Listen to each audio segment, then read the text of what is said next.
What is up, everybody? Welcome back to the channel. Today we're going to be looking at the best website on Shopify. We're taking a look at Kylie Jenner's KylieCosmetics.com. She has built nearly $1 billion business using the Shopify platform.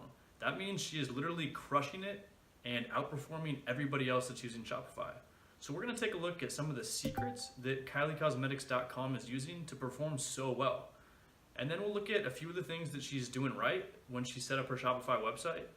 And once we've hit all of those, we're going to take a look at some things that she should be adjusting to optimize her website and perform better. Because sometimes when you're doing $1 billion in sales, you think you've got everything right. But it turns out she could actually be doing a lot better than she's doing. So let's go ahead and hop into the computer and take a deeper dive, closer look at KylieCosmetics.com. Okay, let's now take a look at a few of the things that Kylie is doing really well on Shopify. So one of my favorite parts about her website is that she does not have a slider. And she actually used to have a slider at the top of KylieCosmetics.com, and it has now been replaced by Shop Now icons that are right next to huge product images. And this is great because it leads people to buy as soon as they get on the website.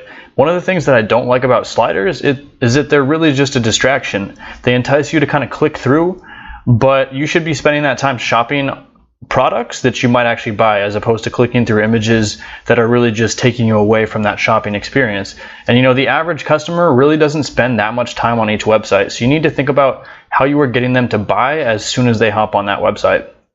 One other thing that I really like about this website is the header right here is very small. And so larger headers tend to be distractions as well. If you're taking up a lot of space on the page, you're distracting the customers from other potential buy options, which I really do not like. And within that header is the third part of KylieCosmetics.com that I really do like, and that is the free shipping bar. And it's basically included in all Shopify websites. You know, they don't naturally put free shipping at the top there, but they do include that header bar, and it's so popular to have free shipping that everybody does it. But with that said, customers generally expect it. If they're not getting free shipping on orders, they might just go to somewhere else or use Amazon Prime to make that purchase.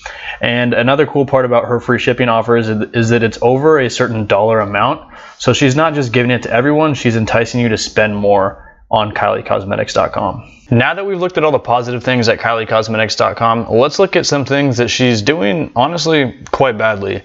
So the first thing that I want to point out here is the search bar up top, and this is very small and kind of hard to find. You might not even see it unless you're really looking for it. The thing about search customers is that they are on your website to find something that they want to buy. That makes them up to 6 times more highly converting than your average online visitor. So you need to pay very special attention to these customers and make sure that they're able to find that search bar and that it is very easily accessible for them. So in my personal opinion, Kylie should be making the search bar a little bit more prominent and easier to find for these people. So right up here at the top of the page, next to where the search bar is the account tab. And in my opinion, this is kind of useless. It's not something that a lot of people do anymore. You don't want to create an account and log into it.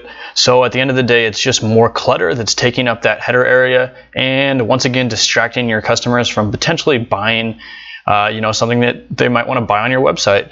And so you should spend less time emphasizing this. If you are going to have it, put it down somewhere in the footer, where it's not a distraction to people that might be buying something. As we went over earlier, there is an email pop-up when you first hit the site. It's not going to pop up again for me because I believe it's set to only display once to visitors, and I don't want to open this on another browser in private mode. So we're not going to show it to you again, but I'm just going to go over why I don't like this email pop-up, and it's because it's trying to generate subscribers, and subscribers might be buyers later down the road, but why not try and convert more buyers right now as opposed to subscribers that buy later?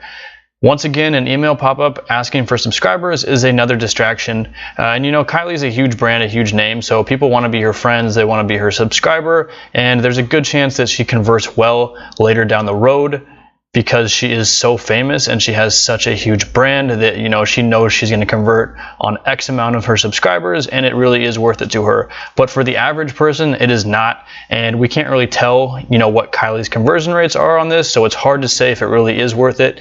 In general, it's just not something that I love to see. All right, so we're gonna head back up to this search bar where you see that there are just a ton of different options to click on, and she's clearly got quite a few collections, quite a few different ways to organize her store.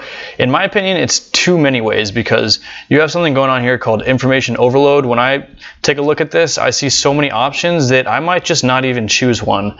It's a known fact that if people are given too many options, it takes them a lot longer to decide. And as I mentioned earlier, when people are shopping online, they generally don't spend that much time on every website. They might be shopping in the middle of the day when they're at work, or mobily when they're somewhere else having a conversation. So their attention span is very limited, and you want them to make that decision as quickly as possible. So having these things like back in stock and gift cards might not be the best options here. Bestsellers is cool because it tells you something that's popular. There's some social proof built into that. It might be something you want to keep, but bundles and sets here, I don't know. You just want to keep this entire header as little cluttered as possible and as cleanly organized as you can so that people can easily find what they need and not be distracted by having so many options. So I like to keep my headers to like 2, 3, maybe 4. The ideal is 3 or 4 different options here, and all high converting options. And you really want to do a lot of, behind the scenes look to see where people are clicking and what their conversion rates are once they click on those options to decide which ones you want to keep and which ones you want to get rid of. In Kylie's case, she just needs to get rid of a couple of them because she has way too much going on here. So we are now inside of KylieCosmetics.com, and we're going to take a look at a few of the apps that Kylie is using to kind of optimize her Shopify store. So Kylie has been using a great review app called Yapto Reviews to kind of generate that social proof that everybody needs when they're selling online to convince their customers that they're a legitimate store and that other people are buying and enjoying their items. And so if we click here on the 15 reviews, we can see that Yapto Reviews has been in place, and it's a good review system. It kind of categorizes the total number of reviews and what level of each star review it has.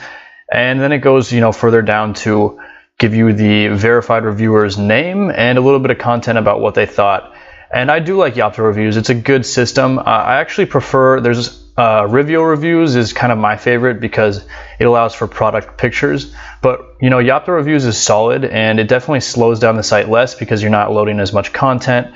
And if you're a brand like Kylie, you don't need as much with the pictures because people are going to be getting, seeing these products in person when their friends buy them. They're just that popular that having the pictures is less necessary. Now, as you can see, as we move over to the homepage of KylieCosmetics.com, there's a wonderful pop-up that comes up. I'm not a huge fan of looking for email subscribers on the homepage, but this is a crucial part of Kylie Cosmetics' game plan, and she is using the Klaviyo email marketing app to achieve this. So it's a lesser known email marketing app, and if you kind of pull this up and look at the app, it actually does a lot of really cool stuff that you're not going to find anywhere else on other email apps. So let's go ahead and dive into that real quick. All right, now we're over here in the Shopify App Store to take a look at the Klaviyo Marketing Automation app. And as you can see, it is absolutely free to install, and it's free if you have up to 250 email contacts. And so they will start to charge you more if you add more email contacts after that, and it's kind of just like a sliding scale as you increase your contacts and start sending out more emails. And this is a really cool app that has some features in here that you're not going to see at in other email marketing systems.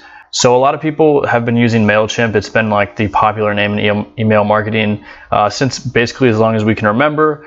And MailChimp has a great brand, a great name, but they haven't done as much as they possibly can to kind of progress in recent years. So there's definitely some better options out there, and I am a fan of Klaviyo. The more I read about it and the more I look into its features, I really get excited about it.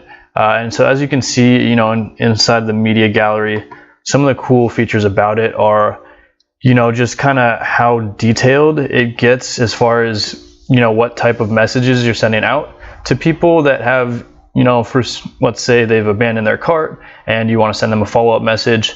You can kind of decide what message you send to who based on the value of that cart, the timing, and all sorts of other factors come into play.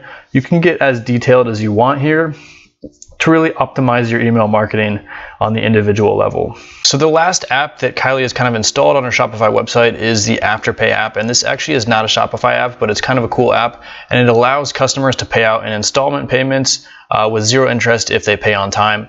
but it's not a Shopify app. So I'm going to go ahead and show you guys another app that you can use instead if you want to go ahead and stay within the Shopify App Store, and that is the partially payment plans. And it does the same thing. It kind of just increases sales to customers that might not be able to afford the sale price by offering a payment plan at checkout. And it is kind of a cool way to increase those sales. I totally recommend it. And it's nice that Shopify does have a couple apps like this, because it's always easier to just add an app than it is to kind of add that code on your own. Okay, that covers everything that we're going to get into. At the end of the day, Kylie is making a stupid amount of money. She's happy with it, but in my opinion, she could be making more. She's making close to $1 billion. I think she could be making $1 billion if she took, a couple simple steps to kind of optimize her website. So Kylie, if you're watching this, hit me up. I can offer you some pointers, and I'll charge you, just a couple $100,000, and I'll get your website going, selling more, so that you can be making more money on Shopify. If you guys enjoyed this video, go ahead and subscribe down below and throw me a like. Hit that like button, show me some love.